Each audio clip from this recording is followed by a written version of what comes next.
সম্ভাব্য যুদ্ধের শঙ্কা পাশ কাটিয়ে আলোচনায় বসতে যাচ্ছে ইরান ও যুক্তরাষ্ট্র। আগামী 6 ফেব্রুয়ারি তুরস্কের ইস্তাম্বুলে বৈঠকটি অনুষ্ঠিত হওয়ার কথা।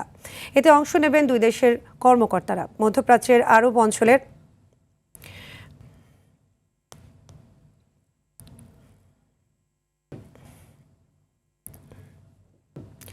প্রতিনিধি দলের ট্রাম্পের বিশেষ দূত স্টিভ উইটকফ, ইরানের প্রতিনিধি দলের নেতৃত্বে থাকবেন পররাষ্ট্রমন্ত্রী আব্বাস আরাকচি। বৈঠকে দুই দেশের প্রতিনিধি দলের পাশাপাশি সৌদি আরব, মিশর, তুরস্ক ও মধ্যস্থতাকারী দেশগুলোর কর্মকর্তারা থাকবেন। আসন্ন বৈঠকের প্রধান এজেন্ডা হবে ইরানের পরমাণু কর্মসূচি।